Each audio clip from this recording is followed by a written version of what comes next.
दोस्तों, मैं Murari Kumar the M bank coaching के यूट्यूब चैनल से मैं आज आपके सामने एक बहुत प्यारा सा टॉपिक लेकर आया हूँ।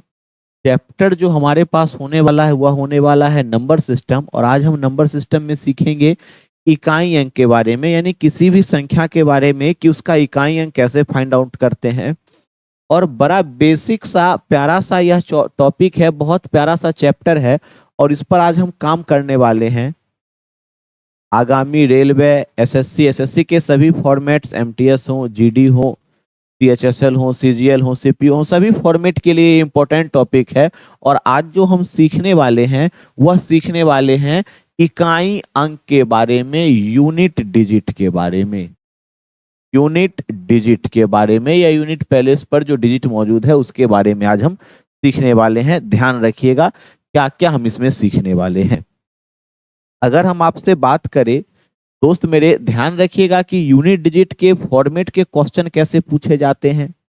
पहले तो हमें नंबर्स पे पूछे जाते हैं कि नंबर्स के क्वेश्चंस क्या होते हैं, यानी किसी का पावर n देकर पूछा जाएगा, या फिर कभी फैक्टोरियल के बारे में पूछा जाएगा, कभी इनटू के बारे में मल्टीप्लाई करके पूछा जाता है। तो हम इस नंबर्स पे चलेंगे और ध्यान रखिएगा कि क्या क्या पूछा जा रहा है। तो हम पहले एकदम बेसिक से टॉपिक पर चलते हैं। मैं आपके सामने कुछ डेटा लिख रहा हूं और इस डेटा को ध्यान से देखिएगा। अगर मैं आपके सामने लिख दूं एक और एक का पावर एक कहा जाए तो एक आएगा, और हमारे पास इकाई अंक से हमें मतलब है। इकाई के अंक से, इकाई का अंक कहने का मतलब मेरा है कि यूनिट डिजिट से मतलब है। अगर हम एक के स्क्वायर के बारे में बात करें फिर भी 1 होना चाहिए, अगर एक का क्यूब करें फिर भी 1 होना चाहिए, अगर एक का पावर 4 करे फिर भी 1 होना चाहिए, और एक का पावर 5 करे फिर भी 1 होना चाहिए, एंड सो ऑन। यह कहानी चलती चलेगी। अगर उसी इकाई अंक के बारे में हम बात करें तो हम क्या देखते हैं कि अगर हम बात करते हैं कि 5 का पावर 1 तो हमारे पास रिजल्ट 5 आएगा। 5 का हम स्क्वायर करते हैं, ध्यान से देखिएगा मैं आपको क्या बता रहा हूं कि 5 का 1 तो हमारे पास 5 आना चाहिए। अगर 5 का स्क्वायर की बात करें तो यूनिट डिजिट फिर भी हमारे पास 5 आएगा, क्योंकि जब 5 का स्क्वायर 25 होता है तो 25 के लास्ट में भी 5 आना चाहिए। अगर हम 5 के क्यूब की बात करें तब भी हमारे पास 5 आएगा। 5 टू द पावर 4 की बात करें लास्ट में 5 ही आना है, एंड सो ऑन। यह कहानी चलती चली जाएगी। सेम डाटा हम लोग क्या देखते हैं कि अगर हम बात करें कि 6 की, तो 6 रेज टू द पावर 1 हमारे पास 6 होगा। 6 का स्क्वायर करेंगे 36 यानी 6 होने वाला है। 6 के क्यूब की बात करें तो हमारे पास फिर भी 6 आएगा। 6 का पावर 4 करे फिर भी 6 आएगा। 6 का पावर 5 करे फिर भी अंत में 6 ही आना है। और आगे हम इसी काम में बात करते हैं तो जीरो वाली, यानी किसी भी नंबर पर कोई नंबर n है और उसके लास्ट में 0 है। मैं ऐसे लिख रहा हूं कि कोई नंबर x और उसके लास्ट में 0, इसका पावर n करते हैं। एज एग्जाम्पल के तौर पे हम क्या काम करते हैं, अगर हमसे कहा जाए 10 का पावर 1 लास्ट में 0 होगा, 10 का स्क्वायर कहा जाए 0 होगा, 10 का क्यूब कहा जाए फिर भी अंत में, यानी लास्ट डिजिट इकाई अंक। मेरे कहने का मतलब होना चाहिए कि अंतिम अंक, इकाई अंक क्या होना चाहिए, अंतिम अंक क्या होना चाहिए। अगर मेरी बात पर आप समझ रहे हैं तो हमने क्या देखा कि कोई भी नंबर है जिसके लास्ट में 1 हो, चाहे वह 121 की बात करे, 231 की बात करे, 561 की बात करे, किसी भी नंबर की बात करे, हमने क्या देखा कि अगर कोई नंबर हमारे पास है, कोई नंबर हमारे पास है जिसके लास्ट में 0 हो और इसका पावर n हो, लास्ट में 1 हो और इसका पावर n हो, लास्ट में 5 हो और इसका पावर n हो, 6 और इसका पावर n। इकाई अंक का मतलब तो हमें सिर्फ और सिर्फ इकाई अंक फोकस करना है। तो इस डाटा में भी उसका इकाई अंक जो होने वाला है, यूनिट प्लेस यानी यूनिट डिजिट जो हमारे पास होने है, यूनिट डिजिट वह 0 होने वाला है। अगर 1 वाले टर्म की बात करें तो 1 आएगा, 5 वाले टर्म के लिए 5 आना चाहिए, और 6 वाले टर्म के लिए 6 आना। अभी दोस्त मैंने आपसे क्या बात कही है, यह बात आपके समझ में आएगी, अभी समझ में आएगी। क्या समझ में आएगी? अब चलते हैं मेन मुद्दे पर, यूनिट डिजिट के एक बढ़िया से तरीके पर, और कोशिश कीजिएगा इस बात को क्यों है। जैसे हमसे कहा जाए 642 का मल्टीप्लाई कर देते हैं हम लोग 38 से, या हमसे कहा जाएगा 512 का इंटू कर देते हैं 362 से, और इसका एक बार और इंटू कर देते हैं 43 से। हमसे कहा जाएगा कि इसका इकाई अंक बताइए क्या। ध्यान रखिएगा, जैसे इकाई अंक की बात करें तो केवल हमें इकाई अंक से मतलब है, बाकी की संख्याएं हमारे किसी काम की नहीं है। तो आप बताइए 2 और 8 का इंटू करेंगे तो 16, यानी लास्ट में आना चाहिए 6, क्योंकि अभी भी इस एक से हमें कोई मतलब नहीं है। तो हम कहेंगे इसका इकाई अंक क्या होना चाहिए। अगर वही कहानी आप यहाँ रचते हैं तो आप बताइए 2 का इंटू 2 से करेंगे, क्योंकि इकाई अंक यूनिट अंक के लिए केवल यूनिट अंक की कहानी पर चलेंगे। तो 2 का 2 से इंटू करेंगे 4, और 4 का जैसे ही आप 3 से इंटू कीजिएगा तो 12, और 12 का क्या आना चाहिए, तो रिजल्ट आना चाहिए 2 आना चाहिए। बस इसी मुद्दे को लेकर चलते हैं। तो अब हमारे पास कुछ इस तरह के क्वेश्चन नहीं पूछे जाते हैं, हमसे पूछे जाएंगे कि आप पावर के टर्म में बताइए क्या होना चाहिए। जैसे हमसे कहा जाए कि कोई नंबर है हमारे पास, कहा जाए कि हमारे पास कोई एक नंबर है 511 है, और इसका पावर कह दे कि 137 है, और कहे कि आप इसका यूनिट डिजिट बताइए क्या होना चाहिए। यूनिट डिजिट बताइए क्या होना चाहिए। तो मेरे भाई मेरे दोस्त ध्यान से देखिएगा, इसको बनाने के बहुत सारे तरीके हैं, बहुत सारे पैटर्न हैं, लेकिन अगर आप मेरी कहानी को समझ रहे हैं तो मैंने भी आपको क्या बताया है कि हमने पहले स्टेप में यह बात पढ़ा है, पहले स्टेज में हमने यह बात पढ़ा है कि 1 का पावर 1 हो तो इकाई अंक 1 होता है। अगर 1 का पावर 2 हो, 3 हो, कुछ भी हो, यानी 1 रेज टू पावर अगर हमारे पास कुछ भी आ रहे हैं उसके लास्ट में 1 ही आना। दूसरे कॉन्सेप्ट की बात करें तो दूसरा पैटर्न हमने यहाँ सीखा है कि अगर 5 के पावर की बात करें तो उसका 5 आता है, 6 के पावर की बात करें तो 6 आता है, और इसी चीज को इन शॉर्टकट हमने यहाँ पर आपके सामने रखा है। अब हम अपने क्वेश्चन की बात करते हैं। कहा जाएगा 5 का पावर 111 है, सॉरी 511 का पावर 137 है, और हमसे कहा जाएगा कि आप इसका इकाई अंक बताइए क्या होना चाहिए। तो आपको अब केवल यूनिट डिजिट यानी इकाई के अंक से मतलब है, इकाई के अंक से मतलब है। तो आप मेरे भाई आप ध्यान से बताइए, इस 51 का कोई काम नहीं, लास्ट की संख्या क्या बच गई 1, और 1 रेज टू द पावर अगर हम 130 की बात करें तो अभी आपने तुरंत देखा है, क्या देखा है कि 1 का पावर कुछ भी हो, 1 का पावर कुछ भी हो, और इस तरह से तो उसका इकाई अंक क्या होता है 1 होता है। और जैसे ही हम आगे चलेंगे तो इसका इकाई अंक क्या 1 होना। अभी हमसे कहा जाएगा कि आप बताइए कि 255 का पावर अगर हमसे कहा जाए कि 938 है, और आप इसका इकाई अंक बताइए, तो विद इन सेकेंड्स आप कह सकते हैं कि इसका इकाई अंक। यह तो कहानी है कौन कौन से नंबर की, तो यह कहानी है हमारे पास 0, 1, 5 और 6 की। अब हम आगे चलते हैं, तो आगे हम समझने के लिए एक कहानी रचते हैं, देखिएगा ध्यान। हम यहाँ पर 4 वाले डायग्राम में चलते हैं, इधर 9 वाले में। आप बताइए कि 4 का पावर एक इकाई अंक से ही हमें मतलब है, रिजल्ट क्या रहा है मैटर नहीं करता है, इकाई अंक से। 4 का स्क्वायर करेंगे 16 तो इकाई अंक 6 होना चाहिए। 4 का क्यूब करेंगे तो इकाई अंक 64 यानी सॉरी 64 तो इकाई अंक 4 होना चाहिए। 4 का पावर 4 करेंगे तो देखिएगा कि 256 तो 6 होना चाहिए। 4 का पावर 5, अब 4 से यहाँ गुना कीजिए तो लास्ट में 4 आएगा, और 4 का पावर 6 करेंगे तो फिर 6 आना चाहिए। यह बात है। अब इसी में हम आगे क्या देखते हैं, थोड़ा सा आगे देखिएगा, हम इसी में यूनिट डिजिट निकालते हैं। हम इसी में यूनिट डिजिट पता करते हैं, और किस संख्या का यूनिट डिजिट पता करते हैं। ध्यान रखिएगा कि अगर हमसे कहा जाए 9 के बारे में कि 9 का पावर 1, तो आप कहिएगा 9 चाहिए। 9 का अगर हम स्क्वायर करते हैं तो 81, तो अंत में 1 आएगा। 9 का अगर हम क्यूब करते हैं तो 729 यानी 9 आना चाहिए। 9 का पावर 4 करते हैं तो फिर 1 आएगा। 9 का पावर 5 करेंगे तो 9 आएगा, और 9 का पावर 6 करेंगे तो हमारे पास फिर से 1 आना चाहिए। फिर से 1 आना चाहिए, यहाँ 1 आना। अभी आप मेरे भाई गौर कीजिएगा तो देखिएगा ध्यान से, क्या क्या बातें यहां से निकल कर रिजल्ट में आती, क्या आती है। 4 का पावर 1, 3, 5, 7 वगैरह वगैरह, यानी ऑड नंबर। ऑड कहने का मेरा मतलब कि विषम संख्या आ जाए। 4 का पावर विषम संख्या आ जाए, 4 का पावर ऑड नंबर यानी विषम संख्या आ जाए, तो इसके इकाई के स्थान पर क्या होना चाहिए, 4 होना चाहिए।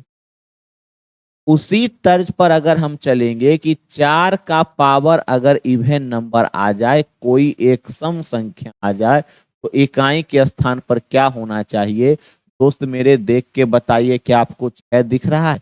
और यह सीरीज चलती रहेगी तो आप कहिएगा क्या कि सर इकाई 4 का पावर अगर विषम है तो इकाई अंक 4 होगा, 4 का पावर सम इकाई अंक 6 होना। अब उसी तर्ज पे आप हमें यहां पर बताइएगा कि 9 का पावर अगर ऑड नंबर हो, का पावर ऑड नंबर हो तो इकाई अंक क्या होना चाहिए, 9 होना चाहिए। और 9 का पावर अगर इवन हो तो इकाई अंक हमें क्या मिलना चाहिए, 1 मिलना चाहिए। अगर आपने इस कहानी को पढ़ा है तो इस कहानी को समझने में आपको कोई खास परेशानी। अगर यहां तक चले हैं तो हमने क्या देखा कि हमने 0, 1, 5 और 6 का काम कर लिया, 4 और 9 बच गए। 4 और 9 हो चुके हैं, तो अब क्या क्या नंबर बचा है। तो हमारे पास एक नंबर बचा है 2, एक बचा हुआ है 3, एक बचा हुआ है 7 और एक बचा हुआ है 8।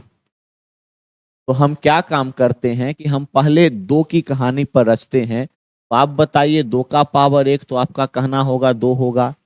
2 का स्क्वायर करेंगे तो हमारे पास 4 मिलेगा। 2 का क्यूब करेंगे तो हमारे पास 8 मिलेगा। और 2 का पावर 4 करेंगे 16 यानी 6 होना चाहिए। आगे आप देखिएगा, 2 का पावर 5 यानी 32, 32 का 2, 2 का पावर 6 करेंगे तो 32 दूना 64 यानी इकाई अंक 4 मिलेगा। 2 का पावर 7 करेंगे, 7 करते हमारे पास क्या हो जाएगा, इसका 2 से गुना करेंगे 8 मिलेगा। और 2 का पावर 9 यानी इसका फिर 2 से गुना करेंगे तो 6 मिलना चाहिए। माफ कीजिएगा, 8 होना चाहिए। 2 का पावर अगर 8 की बात करें तो 6 होना चाहिए। 2 का पावर 9 की बात करें, 2, 4, 8, 6, तो फिर हमें पास 6 का 2 गुना 12 होना चाहिए। और 2 का पावर 10 करे तो हमें क्या मिलेगा कि 1024 यानी 4 मिलना। आगे चलते हैं इसी कहानी में, गौर से देखिएगा कि अगर हम 3 raised to the power 1 करें तो 3 मिलेगा। 3 के स्क्वायर की बात करें तो 9 मिलना चाहिए।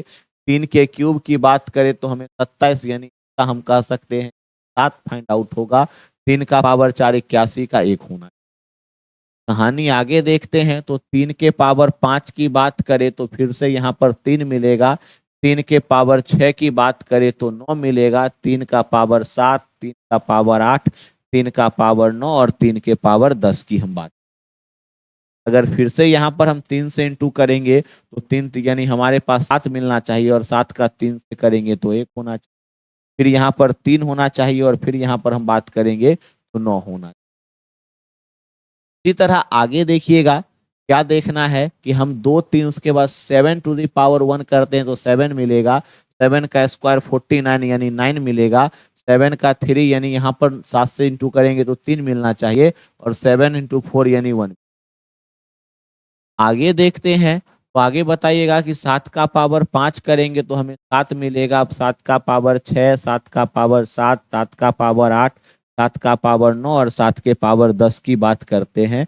हमें रिजल्ट से मतलब नहीं है, हमें मतलब है क्या चीज से, मतलब है इसके इकाई अंक से। जैसे ही आप इंटू कीजिएगा तो फिर हमारे पास यहाँ पर 9 होना चाहिए। 7 का फिर यहाँ से 7 करेंगे तो 3 मिलना चाहिए और यहाँ फिर 1 मिलना, फिर यहाँ 7 मिलेगा और फिर यहाँ पर हमें पास 9 चाहिए। सेम कहानी रचते हैं 8 के लिए, तो 8 का पावर 1 8 होगा, 8 के स्क्वायर की बात करें तो 64 होगा, 8 के क्यूब की बात करें तो 512 2 होना चाहिए, और 8 के पावर 4 की बात करें तो 100 होना चाहिए, 4096। अगर हम आगे काम करें तो 8 के पावर 5, 8 के पावर 6, 8 का पावर 7, 8 का पावर 8, 8 का पावर 9 और 8 के पावर 10 की। तो ध्यान दीजिएगा कि जैसे ही यहाँ कीजिएगा तो फिर हमारे पास 8, यहाँ 4, यहाँ 2 और यहाँ 6, फिर हमारे पास क्या हो जाना चाहिए 8 4 2 6, फिर 8 और यहाँ पर होना चाहिए 4। अब दोस्त गौर कीजिएगा कि हम आपको क्या बताने वाले। ध्यान रखिएगा कि यहां से यहां तक देखिए 2 4 8 6, 2 4 8 6 और 2 4 8 6, क्या वही डाटा रिपीट हो रहे हैं? 3971, 3971 और 3971, क्या वही डाटा रिपीट हो रहे हैं? 7931, 7931 एंड 7931। 8426, 8426, 8426, वही चीज हमारे पास। अभी आप ध्यान से देखिए कि हमने पहले कॉन्सेप्ट में क्या सीखा। पहली बार में सीखा कि कोई नंबर है और उसका पावर कुछ भी हो, उसके लास्ट में 0 आएगा। कोई नंबर है जिसका इकाई अंक 1 है और पावर कुछ भी कर दिया जाए, कुछ भी कर दिया जाए तो वहां 1 मिलने वाला है। 5 का पावर अगर वही बात करें तो वही चीज आने वाला है। दूसरे कॉन्सेप्ट में हमने क्या सीखा? दूसरे कॉन्सेप्ट में हमने सीखा कि 4 का संख्या अगर विषम हो तो इकाई अंक 4 मिलेगा, और 4 की संख्या सम हो तो हमारे पास इकाई अंक 4 वाला है। वही चीज हमने 9 में लागू किया। क्या लागू किया कि 9 का पावर विषम है तो इकाई अंक 9 होगा, और 9 का पावर सम है तो इकाई अंक 1 होगा। और आगे हमने क्या देखा कि 2 3, यानी हमने सीखा है किसके लिए? तो दोस्त हमने सीखा है कि पहले 2 के लिए, फिर आगे बात करें तो यहाँ हमने 3 के लिए, यहाँ हमने 7 के लिए, और यहाँ हमने 8 के लिए। 2 3 7 8 में क्या देखा है कि प्रत्येक 4 पावर के बाद इकाई अंक हमारा रिपीट होने लगता है। क्या मतलब है कि अगर आप 1 में 4 का भाग करेंगे तो 0 टाइम्स 0 यानी रिमाइंडर 1 आएगा, यानी 1/4 करेंगे तो हमारे पास शेष फल रिमाइंडर 1 आएगा। इसको हम आगे देखेंगे। अगर 2/4 करते हैं तो हमारे पास रिमाइंडर 2 आएगा। 3/4 करते हैं तो रिमाइंडर 3 आने वाला है, लेकिन 4/4 करेंगे तो रिमाइंडर 0 आने वाला। यानी हमने क्या देखा? हमने यह बात गौर किया है कि प्रत्येक 4 पावर के बाद हमारा इकाई अंक रिपीट होना। अब इसी बात को हम किस कॉन्सेप्ट से पढ़ेंगे? तो हमारे पास थ्योरी के नाम पर क्या होने वाला है? ध्यान रखिएगा, थ्योरी के नाम पर होने वाला है। क्या क्या हम इकाई अंक में सीखेंगे, यूनिट डिजिट में हम लोग क्या क्या सीखेंगे, ध्यान रखिएगा। मैं आपको जो कॉन्सेप्ट बता रहा हूं तो बता रहा हूं, ध्यान रखिए, किसी भी एग्जाम के लिए है, और क्यों होता है इसके हम बेसिक में जाए। अगर यहां से हम काम करना शुरू करें, दोस्त मेरे ध्यान से देखिएगा कि हमने लिखाया है किसी भी नंबर 0 हो, या हमारे पास 1 हो, या हमारे पास 5 हो, या हमारे पास 6 हो, और इसका कुछ भी पावर हो तो इसका इकाई अंक यानी 0 1 5 और 6 एज ए सेम रिपीट होता है। पहले कॉन्सेप्ट में हमने यह बात जाना है। दूसरे में हमने क्या देखा है कि अगर हमारे पास कोई 4 है,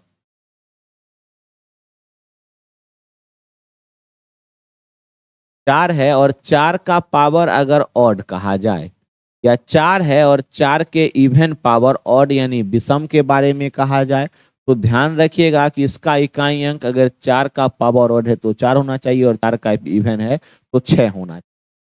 यह सीखा है। और सेम बात लागू होता है 9 के लिए कि 9 का पावर अगर ऑड हो तो इकाई अंक हमें 9 मिलेगा, और 9 का पावर अगर इवन हो तो हमारे पास इकाई अंक 1 मिलने वाला है। यह चीज बाकी हमने क्या देखा है?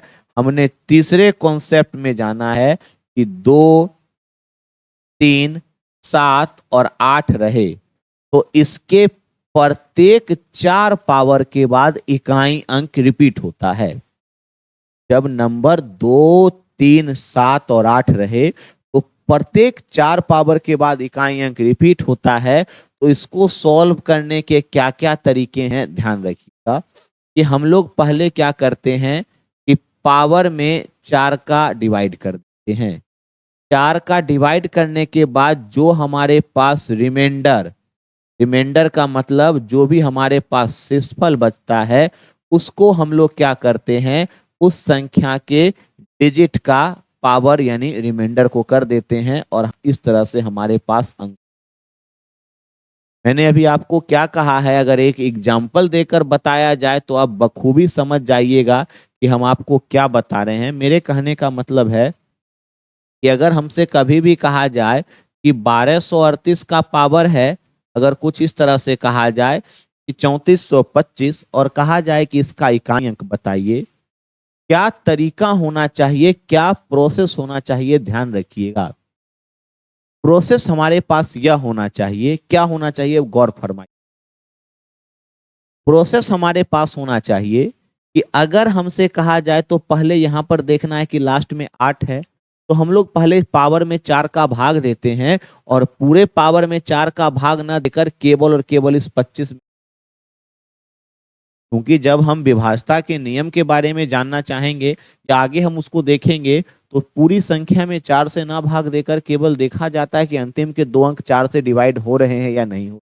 तो आप कहिएगा क्या कि 25 में 4 का डिवाइड करेंगे, 25 में आप 4 का डिवाइड कीजिएगा, 6 टाइम 24 शेषफल क्या बचा, 1 बचा। और अगला स्टेप होना चाहिए कि अंतिम संख्या बाकी से तो कोई मतलब नहीं है, अंतिम अंक हमारे पास 8 है और इस 8 का पावर यहाँ शेषफल 1 होना चाहिए, तो रिमाइंडर हमारे पास क्या बचने वाला है, 8 बचने वाला। यह बात मैंने आपको बताया। अभी आप अब आगे चलते हैं, इसी के कुछ और कॉन्सेप्ट पर चलते हैं जो हमारे पास बहुत इंपॉर्टेंट टॉपिक हैं और जानना जरूरी है। क्या जरूरी है कि कोई भी हमारे पास सम संख्या है और इसका पावर या तो सम हो या विषम हो तो हमेशा और हमेशा रिजल्ट में हमें सम संख्या ही मिलती है। जैसे अगर हमसे कहा जाए कि मान लीजिए कि 24 का पावर अगर हम बात करें 26 की तो हमारे पास तब भी हमारे पास इवन नंबर मिलेगा। या हम 24 के पावर अगर 31 की बात करें तो इस बात का मतलब हुआ कि 24 का गुना आप 31 बार कीजिएगा और 24 का आप कितनी बार भी गुना कीजिएगा तो हमारे पास सम संख्या ही आएगी। तो हमारे बताने का क्या मतलब है कि सम संख्या का पावर सम हो या विषम हो, रिजल्ट हमेशा सम संख्या इवन नंबर ही मिलता है। वही काम होता है क्या कि विषम संख्या का पावर कोई भी पॉजिटिव इंटीजर हो, चाहे वह इवन हो या ऑड हो, तो रिजल्ट हमेशा ऑड नंबर यानी विषम संख्या ही मिलती है। रिजल्ट हमेशा विषम संख्या ही हमें मिलती है। हमने यह बात जाना है। अब आगे ना जानते हुए, ज्यादा कुछ ना जानते हुए बाकी हम क्वेश्चन पर चलते हैं और हमें देखिएगा कि पहला जो क्वेश्चन कहा जा रहा है, पूछे गए सवाल पर चला जा रहा है, तो कहा जाएगा 7 टू द पावर 1/5 आपको बताना है इसका यूनिट डिजिट क्या होना चाहिए, इकाई अंक क्या होना चाहिए। फाइंड यूनिट डिजिट के बारे में आएगा। अब अभी दोस्त ध्यान रखिएगा कि इसको बनाने का बहुत आसान सा काम है। 3 स्टेप में काम करेंगे। सबसे पहले पावर में हम लोग क्या करते हैं, 4 से भाग देते हैं। तो पूरे पावर में 4 से भाग ना देकर केवल और केवल पावर के अंतिम 2 अंक में भाग देते हैं। तो जैसे ही आप 5 में 4 का डिवाइड कीजिएगा तो हमारे पास शेषफल क्या बचेगा, 1। और 7 टू द पावर 1 कीजिएगा तो हमारे पास क्या होना चाहिए, 7 होना। अगर आप इस बात को समझे हैं तो आप कमेंट में हाँ ना जरूर बताइएगा और हमें जरूर बताइएगा कि मेरी बात, मेरी संवाद आप तक जा रही है। अगर दूसरे क्वेश्चन में क्या कहा जाए कि कुछ इस तरह से और कहा जाए कि इसका पावर अगर 324 है और कहा जाए कि इकाई अंक बताइए, तो अब मेरे पास जो कॉन्सेप्ट होने वाला है दोस्त, एकदम ध्यान रखिएगा कि हमें यह बात पता होना चाहिए कि हमने क्या देखा था। तो सबसे पहले पेज में देखा था कि 0, 1, 5 और 6 के लिए इसके पावर के रूप में कुछ भी रहे सेम डिजिट होता है। आगे चलते हैं, तो आप हमें बताइए कि इस टाइप के सवाल में क्या बताइए कि आपको यहां से तो मतलब नहीं है, मतलब है 6 से, और 6 का पावर कुछ भी हो तो इकाई अंक क्या होना चाहिए।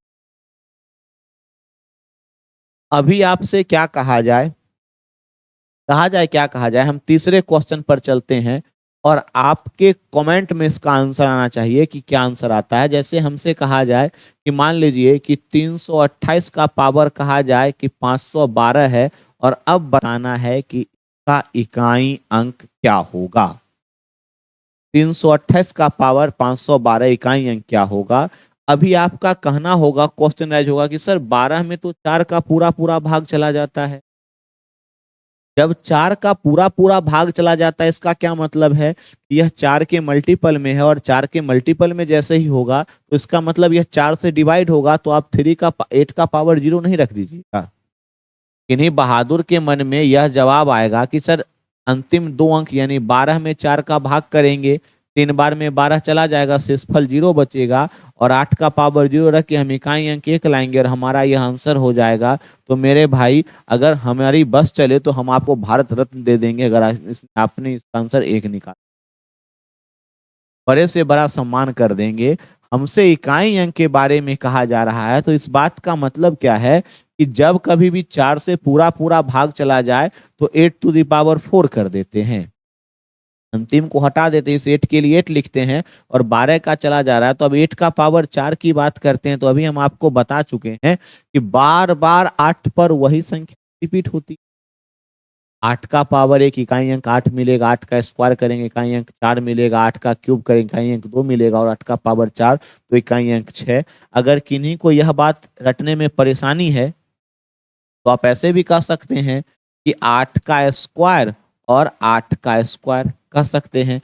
8 का स्क्वायर 64, 64 दोनों के बीच में गुना कीजिएगा तो 16 और इकाई अंक 6 आना चाहिए। क्या आप डायरेक्ट, अगर आपको पता है कि 8 का पावर 4 4096 होता है तो इकाई अंक 6, और दैट्स माय आंसर। पर भी यह कहानी, उम्मीद, आशा और विश्वास है कि आप इस बात को समझे होंगे। तो एक बार हम चलते हैं इस पैटर्न के अगले क्वेश्चन की ओर, यानी चौथा सवाल। जब हमसे कहा जाए क्या कि 32 का पावर 33 है, और कहा जाए 33 का पावर 34 है, और आगे कहा जाए कि 36 का पावर 37 है, आपको बताना इसका इकाई अंक क्या होना चाहिए। पांचवा क्वेश्चन मेरे दोस्त आपके सामने यहाँ प्रस्तुत है। क्या कहा जाएगा 11 का पावर 12 है, और आगे जोड़ में कहा जाए कि 12 का पावर 13 है, फिर आगे कहा जाए क्या कि 13 का पावर 14 है, और यहाँ पर देखिएगा जोड़ के रूप में। क्या कभी हमसे आगे क्या कहा जाए, हम अगले क्वेश्चन पे चलते हैं। हमसे कहा जाए क्या, मान लीजिए कि यहाँ पर कह दे कि 112 रेज टू दी पावर 113 है, गुना में कह दे कि 113 का पावर 114 है, और आगे जोड़ में कह दे कि 114 का पावर 115 है। इकाई अंक आपको बताना है। इस सारे क्वेश्चन में हमसे कहा जाएगा फाइंड यूनिट डिजिट, यानी इकाई के अंक के बारे में आप पता लगाइए। और 7वें सवाल पर चलते हैं, तो ये कहा जाएगा कि 32 गुने 48 गुने 66 गुने में 7201, इसका इकाई अंक क्या होना चाहिए। यानी इस पैटर्न के सवाल पूछे जाते। अगर हम बात करें एसएससी के या सीडीएस की बात करें, तो वहां पर लैंग्वेज के क्वेश्चन पूछे जाते हैं, जो इस वीडियो के बाद मैं आपको बताने वाला हूं। फिलहाल अभी हम यूनिट डिजिट के कॉन्सेप्ट को सीख रहे हैं, तो अभी आप देखिएगा क्या देखना है, गौर फरमाइएगा। अगर इसकी बात करें तो हम इसके सॉल्यूशन की बात करते हैं, और देखिएगा सॉल्यूशन किस ढंग से किया जाता है। तो सबसे पहले तो यह बात पता है कि 6 का पावर कुछ भी हो, इकाई अंक हमें 6 मिलेगा। अगर गुना है तो गुना कर देते हैं, यहाँ भी मल्टीप्लाई कर देते हैं। 33 में अगर आप 4 का भाग दीजिएगा, बचेगा शेषफल 1, 32 तो चला जाएगा और 2 का पावर 1 तो इकाई अंक 2 होगा। और यहाँ करेंगे तो 34 में आप अगर 4 का भाग करते हैं 8 टाइम्स चला जाएगा 32 और शेषफल बचेगा 2। और 3 का जैसे स्क्वायर करते हैं तो 9 आना चाहिए, तो यहाँ पर लिखते हैं 9। और कहानी में आगे देखते हैं तो 9 दूनी 18 का 8 और 8 का जैसे ही 6 से गुना कीजिएगा 8 6 48, यानी हमारे पास आना चाहिए 8 और यही आंसर। अगर आपकी मर्जी तो आप यहां से भी इंटू कर सकते हैं। 6 एक 54 यानी 4 और 4 का 2 से गुना कीजिएगा तो 8। तो हमारे पास पहले सवाल के लिए आंसर आ चुका। अगर इस बात को समझें तो यहां पर सॉल्व करते हैं। 1 का पावर कुछ भी हो, इकाई अंक हमारे पास 1 मिलने वाला है। यहां पर चलते हैं तो प्लस का साइन है और 2 का 12 का पावर 3, तो यहाँ पर रिमाइंडर 1 बचेगा और 2 का पावर 1 करेंगे तो 2 बचेगा। यहाँ पर हमारे पास होना चाहिए 9, क्योंकि 14 में 4 का भाग लगाइएगा आप तो शेषफल बचेगा 2 और 3 का स्क्वायर करेंगे 9 और जैसे ही जोड़ेंगे 12 तो इकाई अंक होना चाहिए 2, यानी इस सवाल के लिए इकाई अंक हमारे पास 2 आने। अब आगे देखते हैं इस क्वेश्चन के लिए। तो यहां पर आप जैसे ही आप भाग दीजिएगा 13 में 4 का तो शेषफल 1 बचेगा और 2 का पावर 1 तो इकाई अंक 2 होना चाहिए। गुना में करते हैं, यहाँ पर 114 नहीं 14 में 4 का भाग करेंगे 4 तिया 12 तो शेषफल बचना चाहिए 2 और 3 का स्क्वायर करेंगे तो 9 होना चाहिए। और देखिएगा ध्यान से, तो यहाँ पर फिर से हम अपना कॉन्सेप्ट लगाते हैं और याद करते हैं उस बात को कि मैंने आपको क्या बताया था। मैंने आपको बताया था यहाँ पर कि अगर 4 का पावर ऑड है तो इकाई अंक 4 होगा और 4 का पावर इवन है तो इकाई अंक 6 होना चाहिए। आप यहाँ देखिएगा इस क्वेश्चन में कि 4 का पावर 115 विषम संख्या है तो हमारे पास इकाई अंक होना चाहिए 4। अब आपको देखना है कि पहले इंटू है तो 9 दूनी 18 तो इकाई अंक होगा 8 और 8 में 4 का ऐड करेंगे तो हमारे पास 2 यानी 12, तो हमारे पास आंसर होना चाहिए 2। और बाबू लोग इस क्वेश्चन का तो कुछ कहना ही नहीं, इस क्वेश्चन का तो कुछ कहना ही नहीं कि क्या किया जाए नहीं किया जाए। तो मेरे भाई मेरे दोस्त ध्यान रखिएगा, इस क्वेश्चन में आप बस इंटू करते जाइए तो 8 दूना 16, बाकी बच गया 6 और 6 का 6 से करेंगे 36, 36 का भी 6 बच गया और 6 का 1 से गुना करते हैं तो रिजल्ट आता है हमारे पास 6। और यही तो हमारा इकाई अंक का कॉन्सेप्ट है। अगर आप इस इकाई अंक के इस पैटर्न को समझ पाए हैं तो मैंने ज्यादा क्वेश्चन में प्रैक्टिस नहीं करवाया है, बस मैंने आपको इसके कॉन्सेप्ट के बारे में। अब उम्मीद है कि आगे अगर आप कुछ और सीखना चाहते हैं तो हम बात करते हैं क्या कि कभी भी हमसे कहा जाए 4 गुना 3 4 इंटू 3 इंटू 2 इंटू 1 तो इस बात को हम लोग फैक्टोरियल 4 भी लिख सकते हैं। क्या इसको एक और लिखने का क्या तरीका है कि आप फैक्टोरियल 4 भी लिख। अगर कभी भी 1 गुना 2 गुना 3 और गुना करते करते हमें 10 तक लिखना है तो इसकी जगह हम लोग फैक्टोरियल 10 लिख सकते। अभी ध्यान रखिएगा मैं आपको क्या बताने वाला हूं। मैं आपको बताने वाला हूं एक छोटी सी कहानी। क्या कहानी कि अगर फैक्टोरियल 1 की बात की जाए तो वैल्यू 1 आए, अगर फैक्टोरियल 2 की बात की जाए तो वैल्यू हमारे पास 2 होना चाहिए क्योंकि 2 गुना 1। अगर फैक्टोरियल 3 की बात की जाए तो 3 गुना 2 और गुना 1 तो रिजल्ट क्या आएगा 6। लेकिन मेरे भाई फैक्टोरियल 4 के बारे में कहा है तो 4 गुना 3 गुना 2 और गुना 1 तो हमारे पास यह वैल्यू हो जाएगा 24, जो कि 4 का पूरा पूरा भाग लगेगा। अगर हम फैक्टोरियल 5 की बात करें तो फैक्टोरियल 4 तक 24 है और 24 का 5 से गुना करेंगे 120, इसमें भी 4 का पूरा पूरा भाग जा रहा है।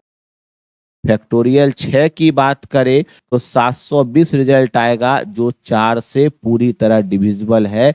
यानी हमने क्या देखा, तो अब इस कहानी को हटाते हैं और हमने क्या देखा कि अगर बात करें फैक्टोरियल 4 की, या इसके बराबर हो या फैक्टोरियल 4 से वैल्यू बड़ा हो तो आप इसमें 4 का पूरी तरह डिवाइड कर सकते हैं। पूरी तरह डिवाइड कर का क्या मतलब कि रिमाइंडर हमारे पास 0 होना। और उसके बाद हम क्या देखते हैं कि फैक्टोरियल 2, फैक्टोरियल 3 का वैल्यू, फैक्टोरियल 4 का वैल्यू, यानी फैक्टोरियल 2 या तो 2 के बराबर है या कोई n फैक्टोरियल जो 2 से बड़ा है, या हमेशा हमारे पास एक इवन नंबर होगा। इवन नंबर होने का मतलब कि सम संख्या होनी चाहिए। इवन कहने का मतलब कि यह सम संख्या होनी।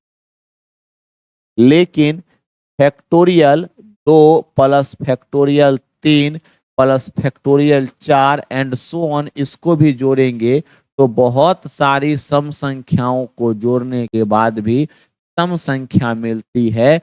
लेकिन इसमें एक थोड़ा सा बदलाव कर दे। क्या बदलाव कर दे कि factorial 1 plus factorial 2 plus factorial 3 की बात करें तो यह हमारे पास एक विषम संख्या। अगर मेरी बात को आप समझ पाए हैं तो अच्छी बात है। आगे कोशिश कीजिएगा कि हम क्या बता रहे हैं। मैंने आपको बताया है, अभी बताने वाले हैं कि सम संख्या में अगर हम 5 का गुना कर दे तो हमारे पास रिजल्ट 0 आने वाला है। लेकिन किसी भी अगर हम विषम संख्या में 5 का इंटू कर दे तो हमारे पास उसके इकाई अंक में, हम इकाई अंक की बात कर रहे हैं यहाँ पर, इकाई अंक की बात करें तो इसका इकाई अंक 5 मिले। अब आपका कहना होगा कि सर इतना बात बताने का आपका क्या मतलब है। तो मतलब है, एक बार क्वेश्चन पूछा गया था कि 81 गुना 82 गुना 83 और गुना करते करते हमसे कहा गया 89 तक है। कहा गया कि इसका इकाई अंक बताइए। तो कुछ मेरे ज्ञानचंद जिन्हें ऑस्कर मिलना चाहिए वह क्या काम करते हैं, नंबर को गुना करते। एक तरीका। दूसरा 1 गुना 2 गुना 3 देखते हैं तो वहां से भी ठीक है। लेकिन अगर हम स्मार्ट वर्क की बात करें तो ध्यान रखिएगा कि इसका सॉल्यूशन क्या होना चाहिए। अगर इसके सॉल्यूशन की हम बात करें, इसके सॉल्यूशन की बात करें तो आप बताइए 1 गुना 2 गुना 3 यानी कुछ भी आने वाला है, लेकिन 85 के लास्ट में 5 आने वाला और कुछ ऐसे काम करेंगे। और 5 के बाद जैसे ही 86 करेंगे 6 आएगा, 5 का 6 से गुना करेंगे, यानी इस सीरीज में तो 5 है ही है और साथ ही साथ उसके साथ क्या है तो सम संख्या, और 5 का सम संख्या से गुना करेंगे तो इकाई के स्थान पर चाहिए 0। और एक क्वेश्चन हमारे पास क्या तैयार होता है, तो एक क्वेश्चन तैयार होता है कि अगर आप कह सकते हैं, क्या कहिएगा मेरे दोस्त, अगर आप कह सकते हैं, क्या कह सकते हैं कि अगर हमसे कहा जाए 1 गुना 3 गुना 5 गुना 7 गुना 9, या हमसे कहा जाए ऑल ऑड नंबर्स, दुनिया की सभी विषम संख्याओं का हम गुना कर दें, तो उसके इकाई अंक में क्या होना चाहिए, उसके यूनिट डिजिट में क्या होना चाहिए। तो 5 का गुना जैसे ही विषम संख्या तो इकाई अंक के पास 5 होगा, यहाँ 0 और यहाँ 5, यही तो हमारा आंसर है। उम्मीद, आशा और विश्वास है कि आप इस कॉन्सेप्ट को समझ पाए होंगे। तो अब हम कुछ क्वेश्चन पर चलते हैं और आपके सामने पहला क्वेश्चन रिप्रेजेंट करते हैं और कहा जाए क्या कि 3884 का पावर फैक्टोरियल 152 है, फैक्टोरियल 152 है, इसका इकाई अंक क्या होगा। या दूसरा क्वेश्चन हमसे कहा जाए 3864 का जो पावर है वह factorial 1 plus factorial 2 plus factorial 3 plus factorial 4 dot dot so on है। कहा जाएगा कि आप इसका इकाई अंक, यूनिट डिजिट हमें बताइए क्या होना, क्या होना। अगर इस बात पर चलते हैं तो आप ध्यान से देखिएगा कि 152 फैक्टोरियल है और अभी मैंने आपको बताया है, क्या बताया है, बताया है क्या कि अगर फैक्टोरियल 4 या फैक्टोरियल 4 से बड़ा हो तो उसमें आप 4 का पूरी तरह से डिवाइड कर सकते हैं। अगर वैल्यू फैक्टोरियल 4 या 4 से बड़ी आ रही है तो उसमें 4 का पूरा पूरा भाग लग जाएगा। तो मेरे भाई 152 में आप 4 का पूरा पूरा भाग लगा सकते हैं, और जैसे ही आप 152 में 4 का पूरा पूरा भाग लगाते हैं, जैसे ही 152 में आप 4 का पूरा पूरा यानी शेषफल 0 बचेगा, तो इस केस में हम लोग क्या करेंगे, हम कहेंगे 4⁴ होना चाहिए। या आप ऐसे भी कह सकते हैं, क्या हमने आपको बताया है कि फैक्टोरियल 152 तक का गुना कीजिएगा। तो यह जो है, यह फैक्टोरियल 152, यह हमारे पास एक इवन नंबर है, सम संख्या। और 4 का पावर अगर इवन नंबर हो तो हमारे पास इकाई अंक है आता है, और यही तो हमारा आंसर है। लेकिन जब आप इस कहानी में चलिएगा, तो मैंने अभी आपको बताया है कि अगर फैक्टोरियल 1 से लेके इनफाइनाइट तक जोड़ा जाए तो विषम, कि 2 3 4 5 सारे फैक्टोरियल तो हमारे पास सम संख्या है, लेकिन सम संख्या में जैसे हमने 1 जोड़ दिया तो यह विषम हो गया। और आगे आप कहानी देखिए, तो हम कहेंगे कि 4 का पावर ऑड नंबर, जैसे ही 4 का पावर ऑड करेंगे तो इकाई अंक 4 आएगा, और यही तो हमारा आंसर है। बस यही कहानी है। और आगे चलते हैं, अब एक अच्छे से क्वेश्चन पर चलते हैं। हमसे कहा गया क्या, हमसे कहा गया 36 का पावर 37 का पावर 38, और कहा गया कि आप इसका इकाई अंक बताइए। कहा गया 36 का पावर 37 और उसका पावर 38, या आपको यह सीरीज कहीं तक भी ले जाए, कहा जाए इसका इकाई अंक बताइए। तो मेरे दोस्त, मेरे भाई, अभी मैंने आपको क्या बताया है कि लास्ट में जब 6 हो और इसका पावर कुछ भी हो, यह आपको पहुंचा दे 2 महले तक, 3 महले तक, आकाश की ऊंचाई तक, बुर्ज खलीफा तक, मतलब नहीं है। 6 का पावर कुछ भी होते, इकाई अंक क्या होना चाहिए, 6 होना चाहिए। और अगर हमसे कहा जाए कि 34 का पावर 35 हो और उसका पावर 36 हो, तब इसका इकाई अंक। तो अभी मैंने आपको बताया है कि अगर पावर, आप सबसे पहले आपका एक काम है कि 35 आप बताइए कैसी संख्या है, तो आप कहिएगा कि सर 35 विषम संख्या, और इसका पावर कुछ भी हो यानी कोई भी पॉजिटिव नंबर हो, तब भी रिजल्ट क्या आएगा, विषम आएगा। तो यहाँ कौन सा कॉन्सेप्ट लागू होगा कि 4 का पावर विषम संख्या, और जैसे ही 4 का पावर ऑड नंबर करेंगे तो इकाई अंक हमारे पास 4, और यही तो आंसर होने वाला। उम्मीद है कि आप इस इकाई अंक के कॉन्सेप्ट को समझ पाए होंगे। अगर यह वीडियो आपको पसंद आया हो, अच्छा लगा हो, तो वीडियो को लाइक कीजिएगा, इस चैनल को सब्सक्राइब कीजिएगा और ज़्यादा से ज़्यादा शेयर कीजिएगा। मैं मिलता हूं आपसे अगले किसी टॉपिक में एक बढ़िया कॉन्सेप्ट के साथ, द एम बैंक कोचिंग के इस यूट्यूब चैनल से। तब तक के लिए आप सबों का धन्यवाद।